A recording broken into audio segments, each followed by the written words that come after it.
Halo, selamat datang di segmen berita spesial. Dalam beberapa pekan terakhir, Indonesia digemparkan oleh temuan kontaminasi radioaktif di salah satu kawasan industri di Kabupaten Serang, Banten. Kasus ini bukan hanya mengejutkan masyarakat, tapi juga menarik perhatian dunia internasional. Karena berawal dari temuan yang tak terduga, udang beku Indonesia yang terdeteksi mengandung zat radioaktif. Mari kita bahas kronologinya secara lengkap. Pertama, kronologi awal dari udang ke investigasi nasional, semua bermula pada akhir September tahun 2025, ketika otoritas Amerika Serikat mendeteksi keberadaan isotop cesium-137 atau CS-137 pada sampel ekspor udang beku dari Indonesia. CS-137 merupakan isotop hasil reaksi fisi nuklir dan biasa digunakan dalam peralatan industri,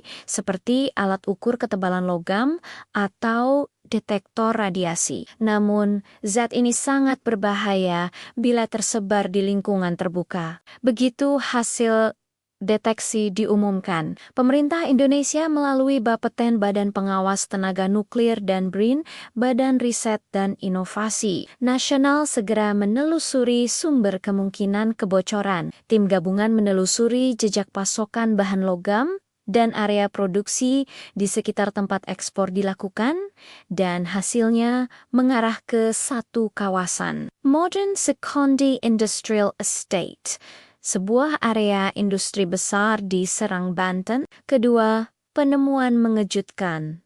Puluhan fasilitas tercemar. Setelah dilakukan pengukuran lapangan menggunakan alat deteksi radiasi, hasilnya mencengangkan. Dari data yang dirilis Bapeten dan Kementerian Lingkungan Hidup, ditemukan adanya paparan radiasi tidak normal di lebih dari 20 fasilitas industri di kawasan tersebut. Beberapa titik menunjukkan kadar radiasi mencapai ratusan kali di atas ambang normal lingkungan, yang menandakan adanya kontaminasi isotop CS-137 dalam jumlah signifikan. Area yang paling parah kemudian ditetapkan sebagai zona merah, sementara lokasi sekitar ditetapkan sebagai zona kuning untuk pemantauan ketat. Pemerintah juga menemukan indikasi bahwa limbah logam bekas alat industri nuklir mungkin telah digunakan kembali secara ilegal sebagai bahan produksi di pabrik-pabrik lokal. Ketiga, evakuasi warga dan dampak sosial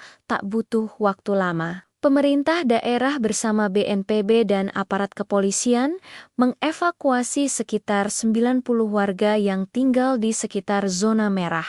Mereka dipindahkan sementara ke tempat penampungan sementara agar proses dekontaminasi bisa dilakukan dengan aman. Meski belum ditemukan korban dengan gejala paparan akut, para ahli menekankan pentingnya pemeriksaan kesehatan jangka panjang karena efek radiasi bisa muncul bertahan-tahan. Kemudian warga sekitar mengaku cemas dan bingung karena sebagian dari mereka baru mengetahui soal bahaya radiasi setelah kejadian ini ramai diberitakan. Keempat, penjelasan ilmiah singkat. Apa itu cesium-137?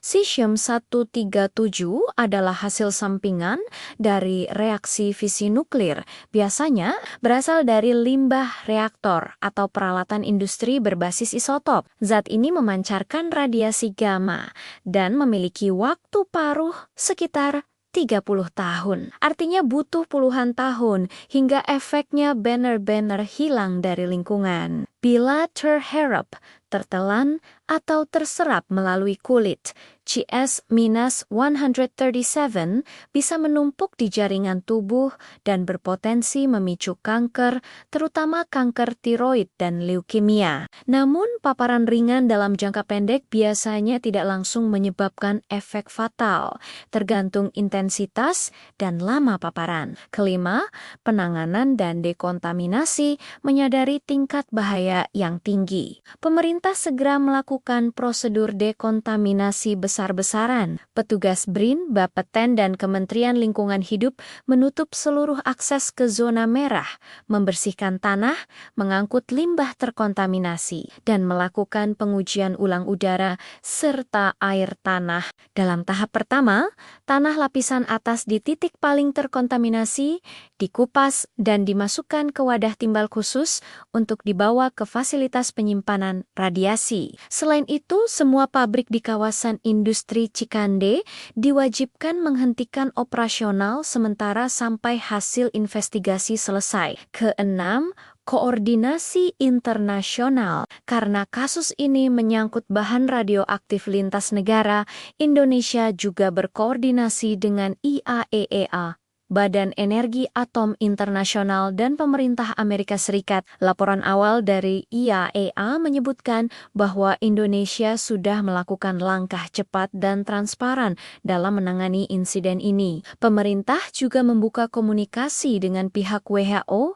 terkait pengawasan dampak kesehatan masyarakat sekitar. Langkah ini mendapat apresiasi karena menunjukkan komitmen Indonesia dalam mengelola keamanan nuklir secara bertanggung jawab. Ketujuh, dugaan awal limbah logam bekas industri. Dari hasil investigasi sementara, muncul dugaan bahwa limbah logam bekas alat industri berisotop CS137 telah didaur ulang dan dijual kembali ke pabrik logam tanpa izin resmi. Diduga ada rantai pasok ilegal yang menyalurkan bahan logam dari alat pengukur ketebalan bekas tanpa proses netralisasi radiasi. Hal ini sedang diselidiki oleh Badan Reserse Kriminal Bareskrim Polri, dan beberapa perusahaan tengah dimintai keterangan. Pemerintah berjanji akan menindak tegas semua pihak yang terlibat, termasuk perusahaan daur ulang atau pemasok bahan yang lalai melakukan uji radiasi.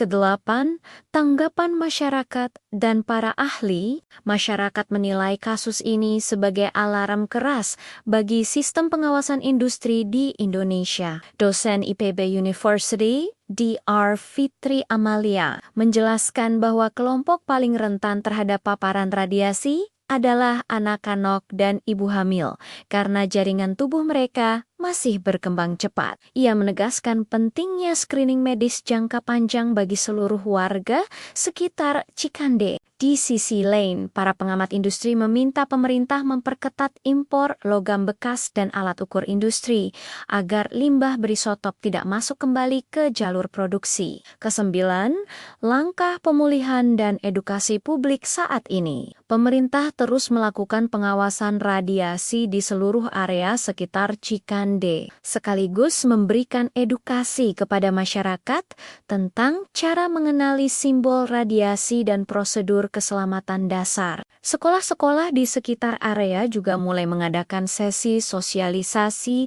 tentang bahaya bahan radioaktif. Beberapa lembaga swasta ikut turun tangan memberikan bantuan masker, air bersih, dan perlengkapan dasar bagi warga yang mengungsi.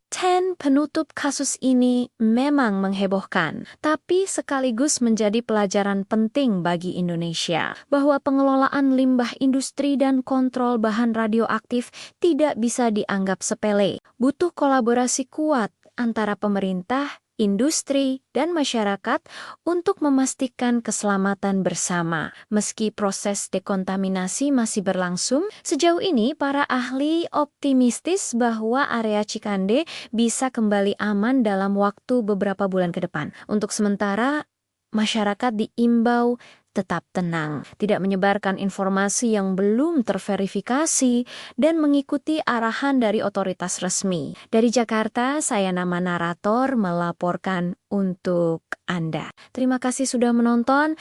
Jangan lupa like, share, dan subscribe agar kamu nggak ketinggalan berita penting lainnya. Sampai jumpa di laporan berikutnya.